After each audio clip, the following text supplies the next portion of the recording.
The stars stretched endlessly outside the viewport of the USS Thunderbolt.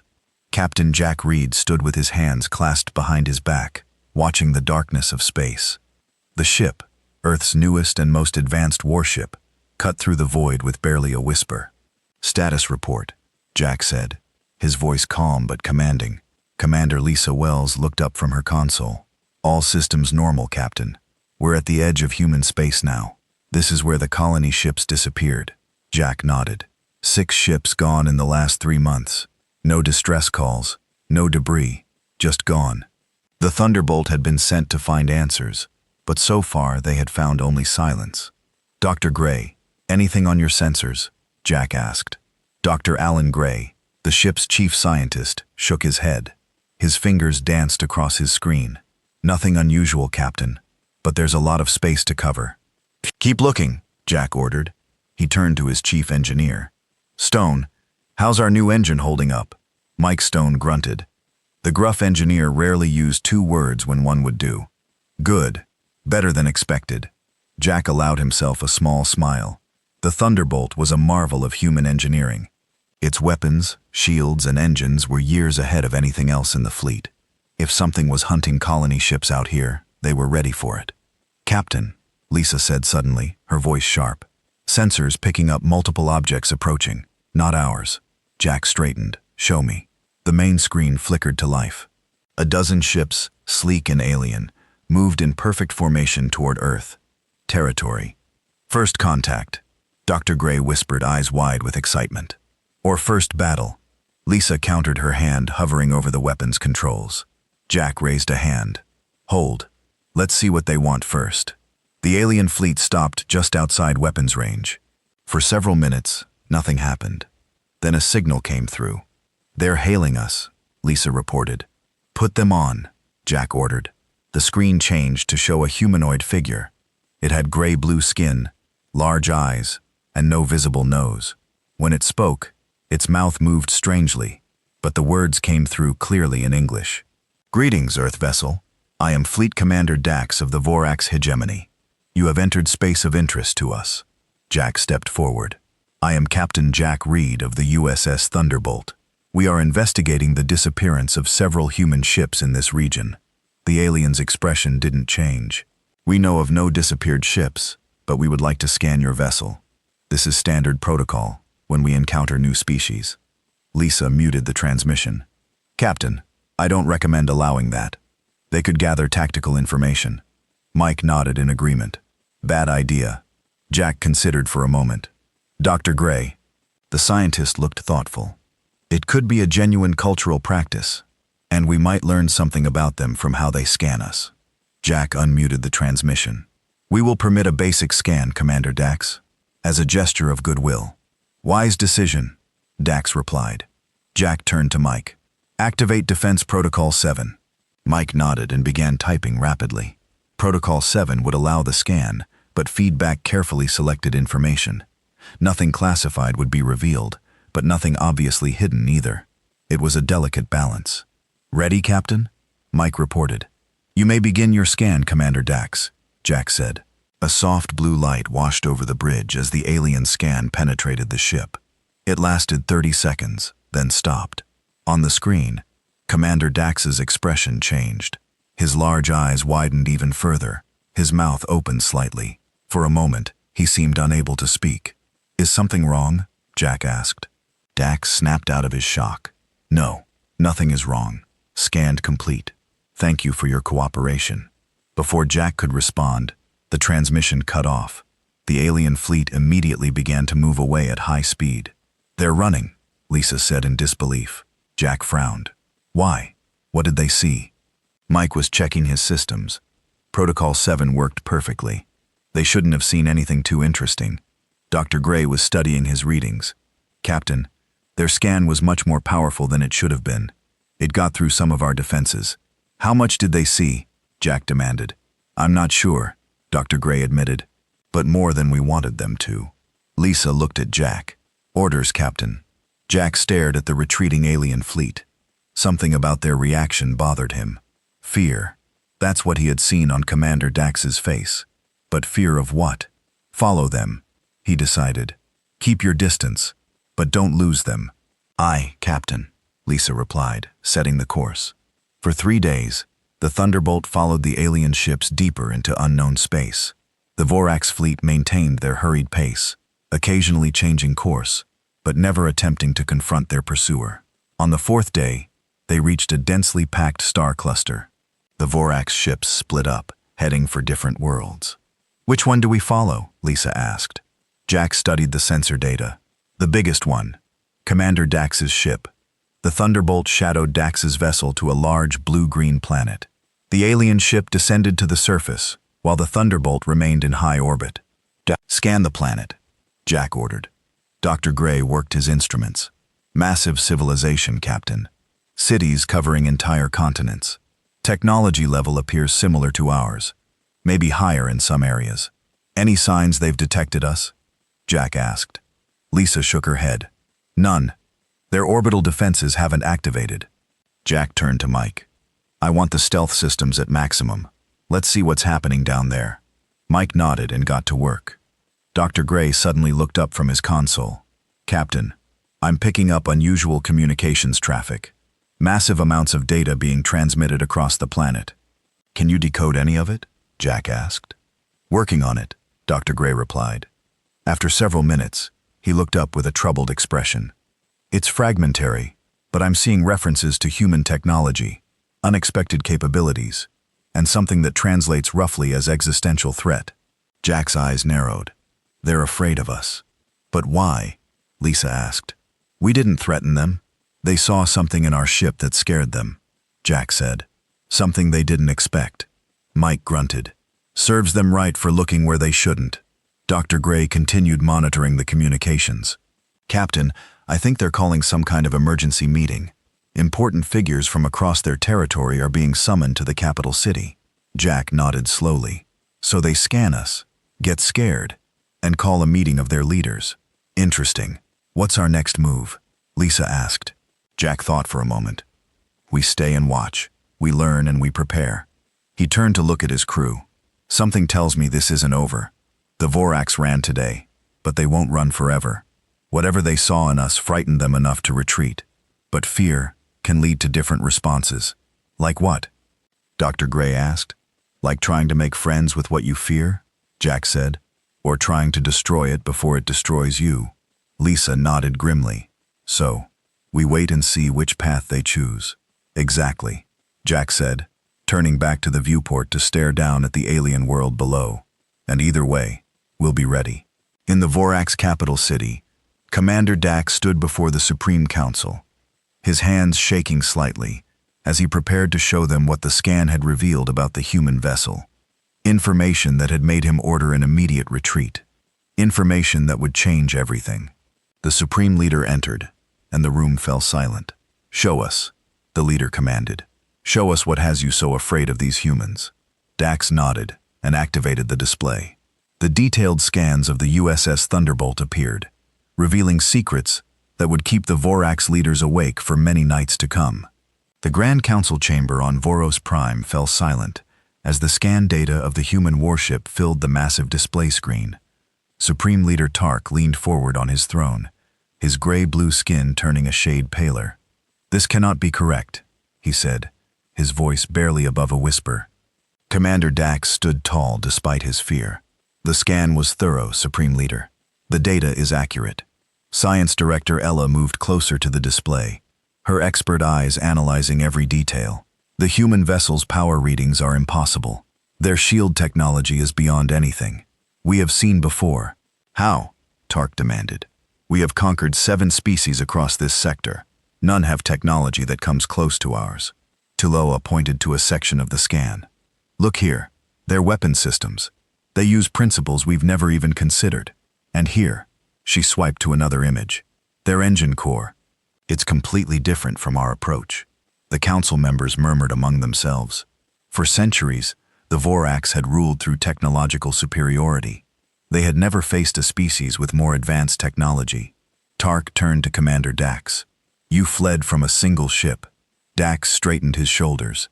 Supreme Leader, our scans indicated that this single ship could have destroyed our entire fleet. It was the logical choice. Logical, perhaps. But now they know we exist, and they know we're afraid, Tark said coldly. He rose from his throne and walked to the window overlooking the capital city. Towers of gleaming metal stretched to the sky, a testament to Vorak's achievement. 7 conquered worlds supplied resources and labor to make it all possible. How did they advance so quickly? Tark asked. Our last intelligence from that sector showed primitive technology. That information is nearly 50 years old, Ela pointed out. We've been focused on consolidating our current territories. Tark nodded slowly. A mistake, one that could cost us everything. He turned back to face the council. Show me the images of the human crew. The screen changed to show Captain Jack Reed on the bridge of the Thunderbolt. Additional images showed other crew members at their stations. They look so ordinary, one council member commented. That is what makes them dangerous, Tark replied. They appear weak, but they have built something that threatens our entire way of life. Commander Dax cleared his throat. What are your orders, Supreme Leader? Tark was silent for a long moment. Are they still in orbit? Yes, Dax confirmed. Observing us. They think we haven't detected them, but our deep space sensors can track their position. Tark smiled for the first time. Good. At least we have that advantage. He paced the length of the chamber, thinking, we need time. Time to understand their technology. Time to develop countermeasures. And if they attack? Another council member asked. They won't, Tark said confidently. Not yet. They're curious. They want to know why we ran. We can use that curiosity. He turned to Ella. How long would you need to study their technology if you had full access to their ship? The science director considered. Months at minimum. Their approach is so different from ours. Tark nodded. Then we must gain that time. He faced the council. We will extend the hand of friendship to these humans. Offer them trade, cultural exchange, scientific cooperation. Commander Dax looked shocked. Supreme Leader, are you suggesting an alliance with these humans? Si menge. Of course not, Tark snapped. It is merely a tactic. While our diplomats talk of peace and cooperation, our scientists will study their technology. Once we understand it, we can neutralize their advantage. Ella appeared troubled. Supreme Leader, what if we cannot match their technology quickly enough? Tark's expression hardened. Then we must find other ways to defeat them. Every species has weaknesses. Perhaps humans rely too much on their technology. Perhaps they lack the will to use it effectively. We will find their weakness, and we will exploit it. He walked back to his throne and sat down. Prepare a diplomatic message. Invite the human ship to send representatives to neutral space for talks. Make it sound sincere. What if they refuse? Dax asked. They won't, Tark said. They are curious, and curiosity is a dangerous weakness. They will come. Back on the Thunderbolt, Dr. Gray was the first to notice the incoming transmission. Captain, we're receiving a message from the planet's surface. Jack looked up from the report he was reading. Put it on screen. The face of Supreme Leader Tark appeared. His expression was friendly, open. Greetings, Captain Reed of Earth. I am Supreme Leader Tark of the Vorak's hegemony. I wish to apologize for Commander Dax's abrupt departure during our first meeting. There was a misunderstanding. Jack's expression revealed nothing. No apology needed. Supreme Leader, we were simply concerned when your ships left so suddenly. Tark smiled. A regrettable error in protocol. We would like to make amends by inviting you to a diplomatic meeting. A chance for our peoples to learn about each other. Lisa, standing next to Jack, whispered, I don't trust this. Jack gave a slight nod to show he heard her. To Tark, he said, that's a generous offer. Where would this meeting take place? There is a space station called Harmony Point in a nearby system. It is neutral territory, used by various species for trade and diplomacy. Would that be acceptable? Jack pretended to consider. It could be.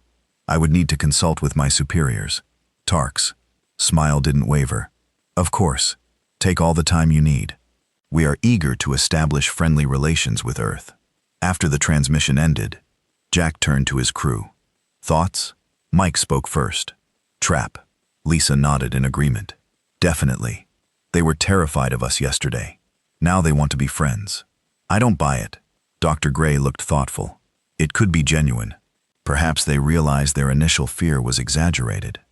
Jack walked to the viewport looking down at the alien world. No, Lisa and Mike are right. This is a trap, but not the kind we might expect. What do you mean? Lisa asked. They're not planning to attack us at this meeting, Jack explained. They want to study us, learn about our technology, find our weaknesses. Dr. Gray nodded slowly. That makes sense. From what we've observed, the Vorax base their entire civilization on technological superiority. Our ship frightened them, because it suggested we might be more advanced. So what do we do? Lisa asked. Refuse the meeting? Jack turned back to face them, a small smile forming on his lips. No, we accept. Mike grunted in surprise. Why? Because it works both ways, Jack said. While they're studying us, we'll be studying them, and we have an advantage they don't know about. What's that? Dr. Gray asked. Jack's smile grew wider. They only think they detected us in orbit. They don't know about our second stealth shuttle that landed on the far side of their planet last night. Lisa's eyes widened. You sent a team to the surface while you were all sleeping. Jack said a small team handpicked there, gathering intelligence even as we speak. That's why you seem so calm about being detected, Dr. Gray realized. Jack nodded. The Vorax think they're one step ahead of us. Let's keep them thinking that. He turned to Lisa. Send a message to Earth Command. Tell them everything we've learned, and our plan to accept the diplomatic meeting. And the shuttle team? Lisa asked.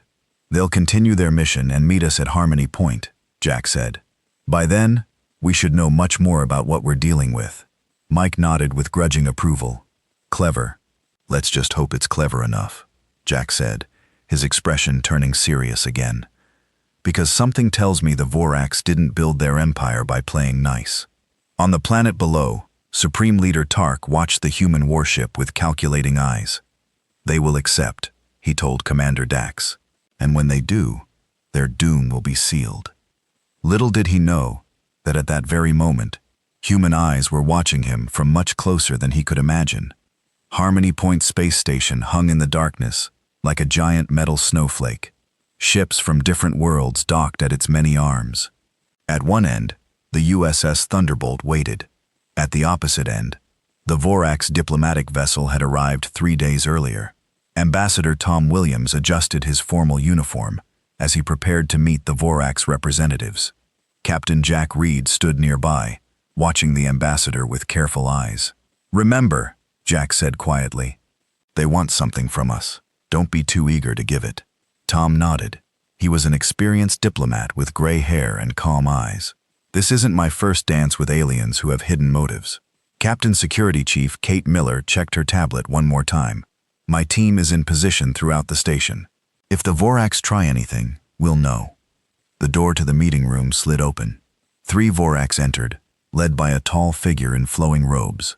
Ambassador Williams, Captain Reed, the lead, Vorax said smoothly. I am Diplomat Zeal. Supreme Leader Tark sends his warmest greetings. Tom stepped forward with a practiced smile. The pleasure is ours, Diplomat Zeal. Earth looks forward to establishing friendly relations with the Vorax hegemony. They all sat at a large round table. Servers brought drinks and food suitable for both species.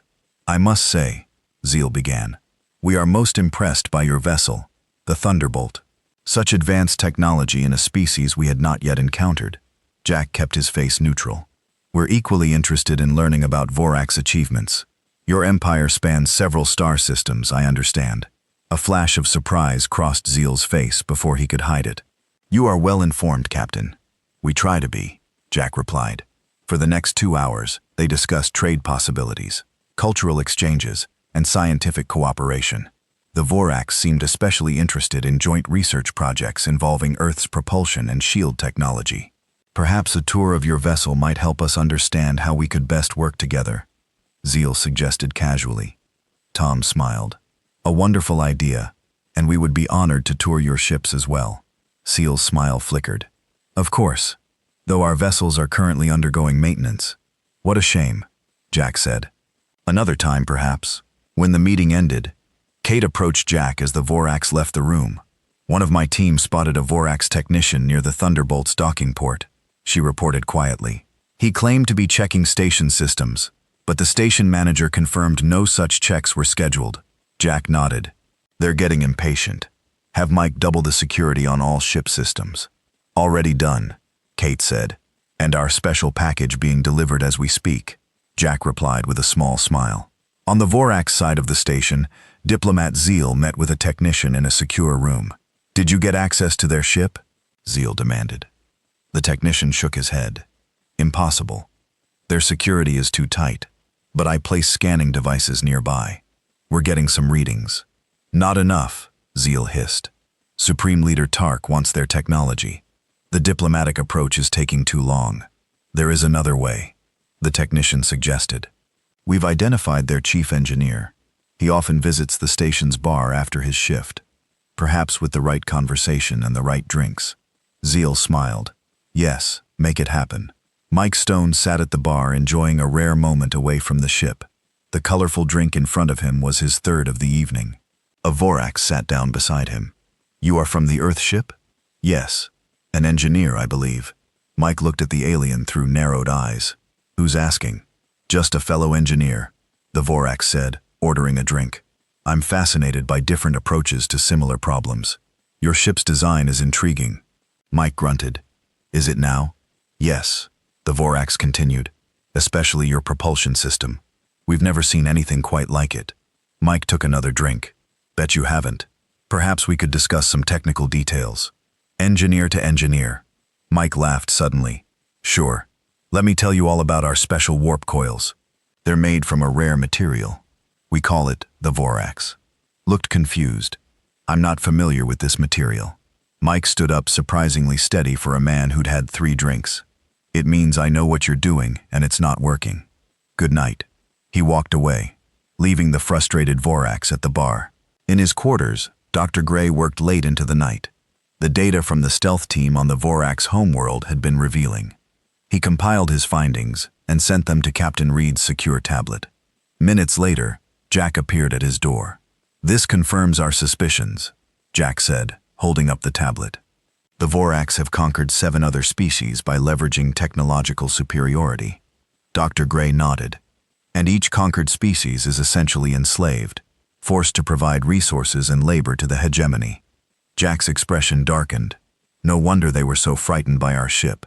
We're the first potential threat to their way of life.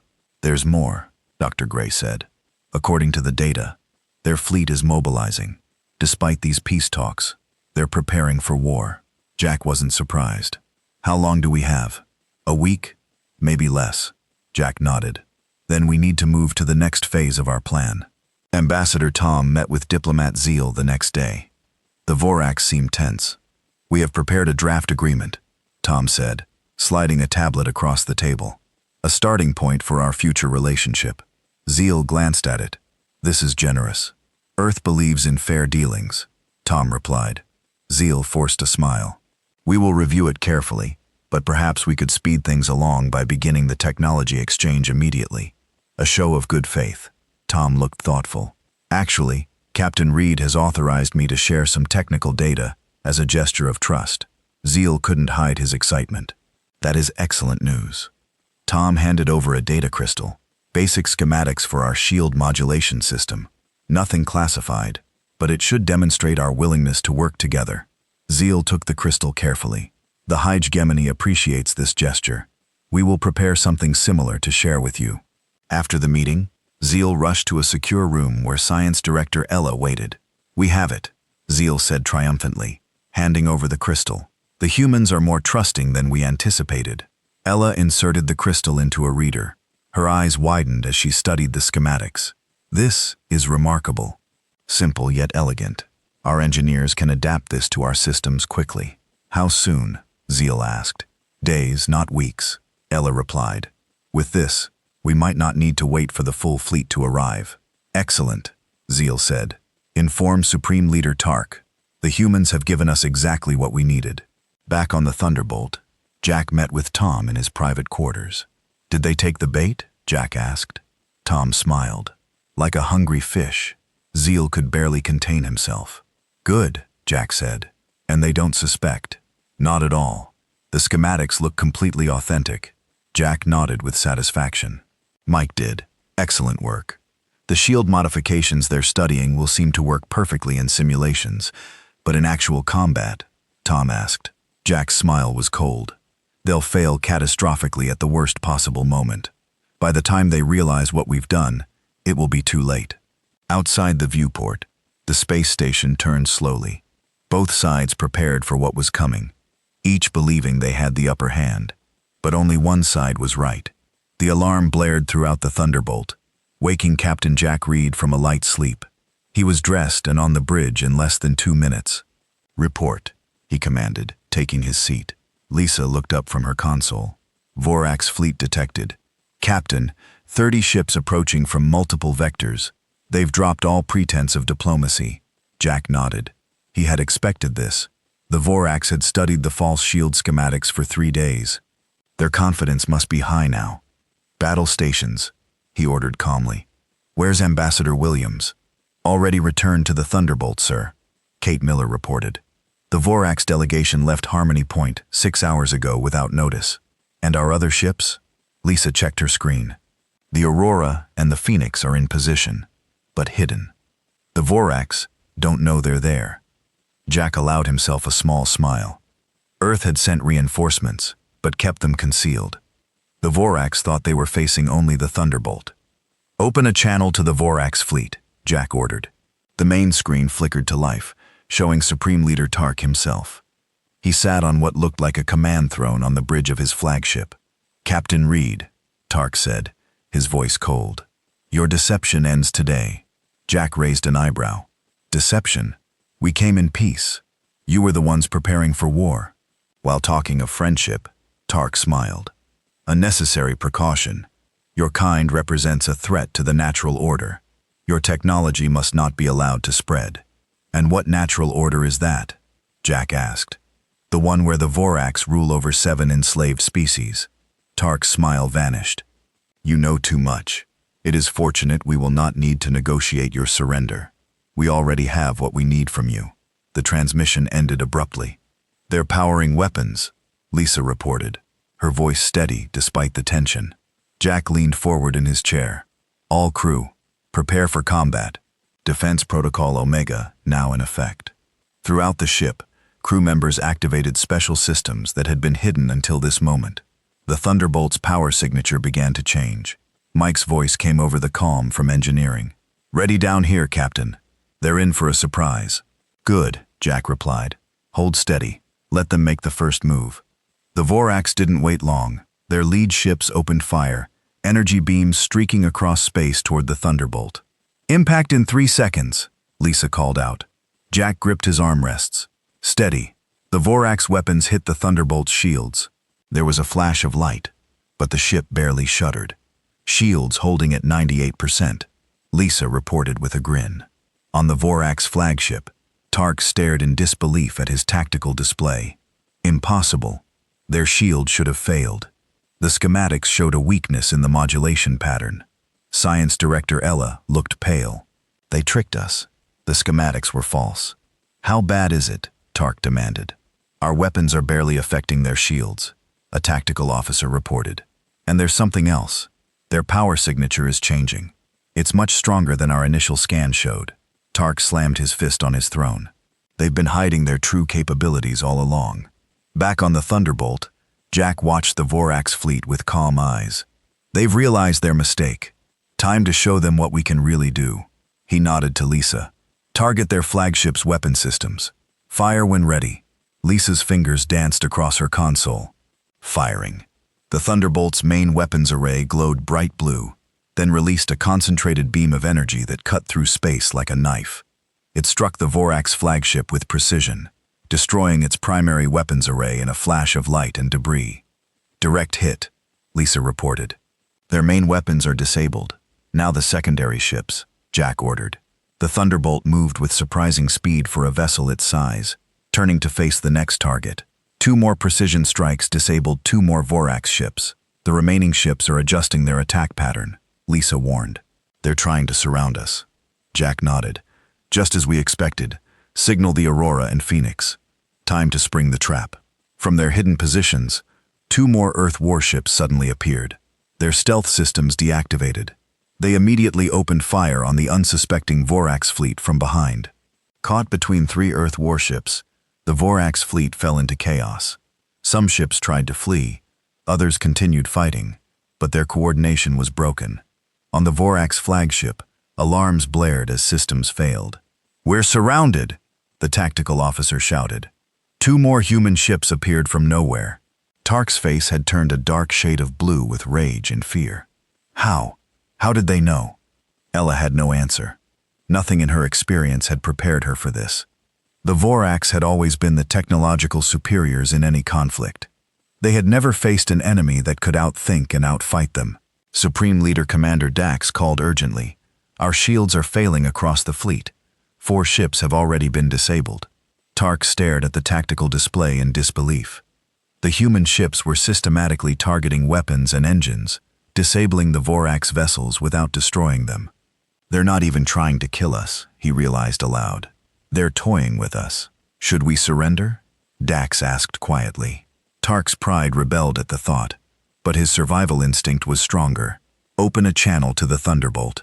On the Thunderbolt's bridge, Jack answered the incoming transmission. Tark's face appeared on screen, no longer confident, but still defiant. "Enough, Captain Reed," Tark said. "You have made your point. We will withdraw." Jack shook his head. "Not good enough, Supreme Leader. Your fleet is disabled. You will surrender to Earth forces immediately." "And if we refuse?" Tark challenged. Jack's expression was cold. "Then we will be forced to demonstrate the true power of our weapons. So far, we've been careful not to cause unnecessary loss of life. That can change." Tark's face showed conflict, but finally he nodded. "Very well, we surrender." After the transmission ended, Lisa turned to Jack. "That was almost too easy." "This was just the battle," Jack replied. "Winning the peace will be harder." The Earth ships moved among the disabled Vorax vessels, securing them one by one. Boarding parties transferred to the Vorax flagship, led by Kate Miller. Hours later, Kate brought Commander Dax to the Thunderbolt's conference room. Jack was waiting with Dr. Gray and Mike. "Welcome aboard, Commander," Jack said. "Please sit down." Dax sat stiffly, his pride clearly wounded. "Your victory was impressive, but this isn't over. The hegemony spans many worlds." "We know," Jack replied. "Our stealth teams have visited several of them." Dax couldn't hide his shock. "Impossible. We would have detected them." Mike laughed. "Like you detected our other ships, or our true shield capabilities, or the fact that we fed you false technical data." Jack leaned forward. "You've built your empire on technological intimidation, Commander. But technology isn't enough. You need innovation, adaptability, and something else." "What?" Dax asked bitterly. "Humanity," Dr. Gray answered. "Not just being human, but the quality itself. Compassion, respect for others. Things the Vorax hegemony has forgotten." Jack nodded. "Your empire is built on sand, Commander, and now it's about to collapse." Dax's eyes widened as he finally understood the full extent of his people's defeat. It wasn't just a military loss. It was the end of everything they had built. Outside the viewport, the disabled Vorax fleet drifted against the backdrop of stars. The battle was over, but as Jack had said, the real challenge was just beginning. 1 week after the battle, the Thunderbolt led a fleet of Earth ships toward Voros Prime. Captain Jack Reed stood on the bridge, looking at the blue-green planet growing larger on the view screen. "Status of the Vorax defenses?" he asked. Lisa checked her console. "Powered down as agreed, Captain. Our ships have clear access to the planet." Jack nodded. After Supreme Leader Tark's surrender, Earth had moved quickly. With their military crippled and their leader captured, the Vorax government had little choice but to accept Earth's terms. "Any sign of resistance?" Jack asked. "None so far," Lisa replied. "The population seems calm, if confused. Most citizens have only been told there's been a change in leadership." Dr. Gray looked up from his station. "That's not surprising. Our intelligence shows most Vorax citizens know very little about their government's actions in other star systems." The comm system chimed. Captain Kate Miller's voice came through. "The representatives have arrived in the main hall. They are ready for you." "On my way," Jack replied. In the Thunderbolt's largest meeting room, Jack found an unusual gathering. Along with Supreme Leader Tark and Commander Dax, there were 7 other aliens, each from a different species. These were representatives of the worlds conquered by the Vorax. Ambassador Tom Williams made the introductions. Captain Reed, these are the delegates from the liberated worlds. They've come to witness the formal dissolution of the Vorax hegemony. Jack shook hands, or exchanged appropriate greetings with each delegate. Their appearances varied widely, but all shared the same look of cautious hope in their eyes. Tark sat in sullen silence, his once proud posture now slumped in defeat. Dax stood behind him, watching the proceedings with a soldier's stoicism. Jack took his position at the head of the table. 3 weeks ago, the USS Thunderbolt was sent to investigate disappeared colony ships. We found something unexpected. An empire built on technological intimidation and the subjugation of others. He looked directly at Tark. What you didn't know was that Earth had been aware of the Vorax hegemony for much longer than you realized. Tark's head snapped up, his eyes wide with surprise. Jack continued, "Those colony ships you detected, they weren't really missing. They were bait designed to draw your attention while our stealth teams infiltrated your worlds." "Impossible," Tark whispered. "We would have detected them." Mike, standing by the door, laughed. "Like you detected our ships hiding before the battle. Your technology isn't as perfect as you think." Jack nodded. "For 2 years we've been studying your empire, learning your weaknesses, and making contact with the species you conquered." He gestured to the 7 alien representatives. "When you scanned the Thunderbolt, you saw exactly what we wanted you to see. Technology that seemed impossible by your standards." Dr. Gray stepped forward. "Some of what you saw was real. Earth is indeed technologically advanced, but we deliberately included sensor readings that would terrify you specifically." "What do you mean?" Dax asked, speaking for the first time. Dr. Gray smiled. "We studied Vorax psychology and culture. You value technological superiority above all else. It's the foundation of your society. So we showed you technology that directly challenged that belief. The scan was designed to provoke exactly the reaction you had," Jack explained. "Fear, followed by desperation to understand and acquire our technology." Tark's face darkened with anger. "You manipulated us." "Yes," Jack said simply. "Just as you've manipulated and controlled 7 other species. The difference is, we did it to free them, not enslave them." One of the alien representatives, a tall being with 4 arms, spoke up. "My people have been under Vorax control for 80 years. We forgot what freedom felt like until Earth contacted us. We've been sharing Earth technology with the conquered worlds for months," Jack revealed. "Not weapons, but defensive systems, communications, medical advances, things that would help them protect themselves once the hegemony fell." Tark looked stunned. "The rebellions on the outer worlds, and they were your doing." "They were the doing of people who wanted freedom," Jack corrected. "We just gave them the tools to achieve it."